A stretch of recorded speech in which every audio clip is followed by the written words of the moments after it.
Hi, guys. Welcome to another Fitness Fridays. I am Trevor Brown with Carney CrossFit and Life-Based Solutions. For those of you that are new to watching these videos, every Friday we get together and just give you little tips and tricks about mostly fitness, every once in a while nutrition, and some workouts you can do regardless of fitness level. So the idea is to just get you up and moving and inspired about being the healthiest version of you, right? So if you want to get a hold of me, if you have questions, you can go to lifebasedsolutions.com and find our contact information there. Or you can fire me an email at trevor@lifebasedsolutions.com. So on these days, I'm putting on my gym owner hat, which I've been doing for the better part of the last 2 decades. And we're going to bring you some workouts. Today, we've got something kind of fun in store for you. We are going to give you one workout a week over the course of the next 8 weeks or so, with the idea being that you have the opportunity to follow along at home and complete a series of workouts on your own. And here's what I mean. During COVID, so a few years ago, we made a series of ebooks for our gym members to be able to work out at home on their own, do some things. We made videos that went with these.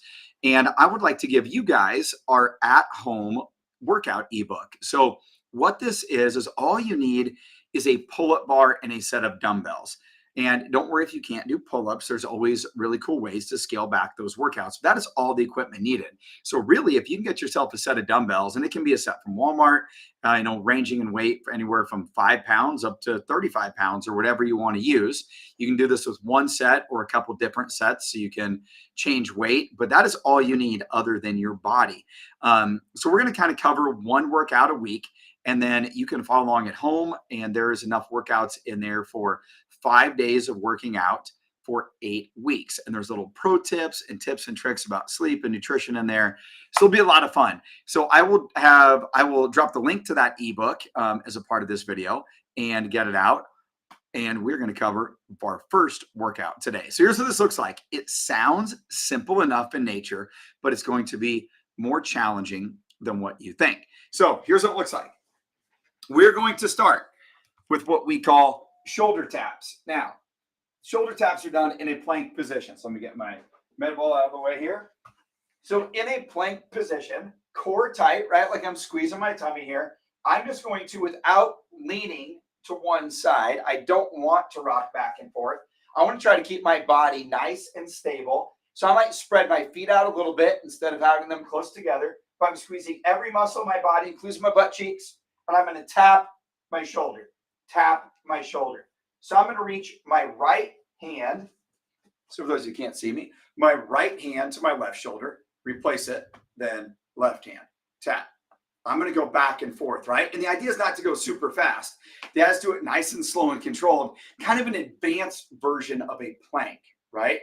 So normally just hold a plank on our hands. Today, we're going to be holding that plank, then you're going to support your body weight in one arm. So if you need to do this on your knees, right, where we're not quite to that strength level yet to putting this on the toes, I can be on my knees and do this and still tap my shoulders, right? And I promise you, it will be a great workout if you keep your tummy tight and go through that. So we're going to do 50 of those. So 1, 2, 3, 4, all the way to 50. Okay. Then we've got an advanced version of a squat that I'm going to give you today, and then a way to scale it back. So this advanced version of a squat is called a Cossack squat. And what it looks like is a deep side lunge. So we're going to be in a very, very, very wide stance here, right?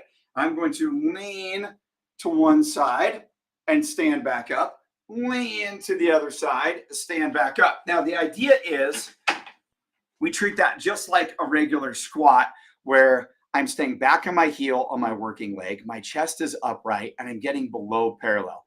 That is a very advanced squat, right? It's going to work the insides of your legs, your hips, different than what you're used to. So how do we scale that back?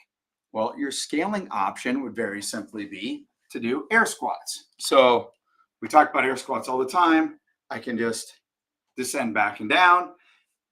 Hips go back, knees go out, and I can squat to parallel.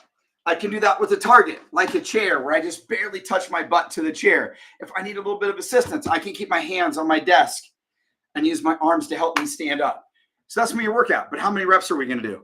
We're going to do 20. So we're going to do 50 shoulder taps, and we're going to do 20 Cossack squats or 20 air squats. Now you want to challenge yourself and make this even harder.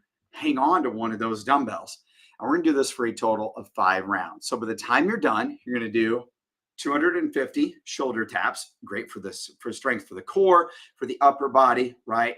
And then we're going to do a total of 100 air squats. So 5 rounds or 5 sets of 50 shoulder taps, 20 Cossack squats or air squats. If you want to make them easier, use a chair or something to assist with the squats. If you want to make them harder, add weight to your squats. And we're not really going to rest between rounds. We're just going to go right from the shoulder taps into the squats, then back to the shoulder taps, then back to the squats.